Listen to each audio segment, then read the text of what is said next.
Hi friends, welcome back to my studio. I am Mary Correa, and today I wanted to show you how I like to prep a new journal. So if I have a large journal, I don't necessarily do this, but sometimes when I'm working in these smaller journals, this is a journal by Dyalog, called their Dyalog, and it's about the size of a traveler's notebook.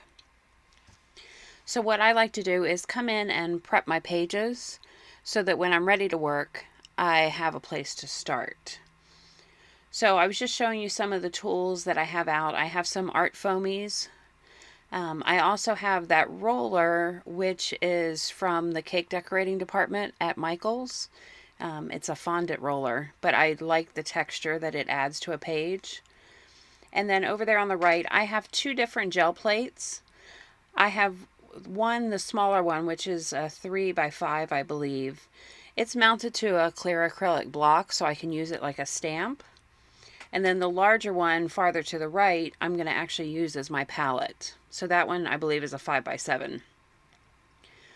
So I found that I get a better coating on my gel plate if I brayer the color on as opposed to just pouring the paint straight onto my gel plate that I'm using. So that's why I'm using that larger plate as a palette, and then you'll see I'm applying the paint to my smaller gel plate that I'll use more like a stamp because I can pick it up and just smush it onto the page. So typically when I look at these journals, I like to get something on the page so I have some place to start, because when I'm working in a journal this size, this is typically something I would do as a warm-up, or if I'm on a phone call and I need something to keep me busy, those kinds of things. So I like to have something in the background to start with so I don't have to start with a completely fresh page. And I've just found that the gel plate is a quick way to apply some color.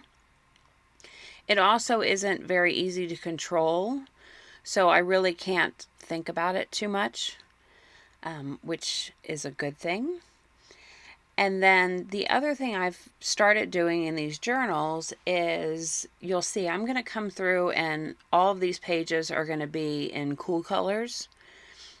And then I'm skipping pages, so the pages in between I'll come back and I'll put warm colors. And I do that because I have a very strong tendency to favor cool colors, especially teal, blue, green. And so in order to make myself stretch a little bit, I give myself those warm pages in between so that I have to find a way to work with some reds, some yellows, things that I don't normally work with. This may not be a problem for you. So you can, there's no rhyme or reason to what colors you have to apply. The one thing I would recommend though is, because we're working pretty quickly through the book, is that you pick colors on the same side of the color wheel. So pick your cool colors. So your blues, your greens, even a yellow or a purple, and work just with those. And then if you want to work with warm colors, just work with reds and yellows and oranges, and even the purple and the green are kind of what I call fence sitters, because they have a cool and a warm color in them. So they can lean either way. So if you have a green that has more yellow in it, it'll lean towards the warmer side. If it has more blue in it, it leans towards the cooler side. And the same with the purple. So the reason I do that is because since I'm working at a pace, these colors aren't drying. So if I were to take, say, a red and a green and put them on when they're both wet, I have a very good chance of making a brown color. So if I just stay with cools and warms on different pages, I never have to worry about that. I don't have to wait for anything to dry, and I can just move really quick. So when I'm done with this book, you'll see there's absolutely nothing that's finished. This is just complete prep. But if you're the type of person who gets a little scared of a white page, this may be a great way that you can go ahead and get your journal started and it frees you up to work as soon as you sit down. So I'll just add some music, I'll speed this up a little bit, and we'll get all the way through this journal.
Thank you for joining me today. If you like this video, please subscribe and hit that notification bell to be notified when I post a new video. Now, go be creative and happy arting.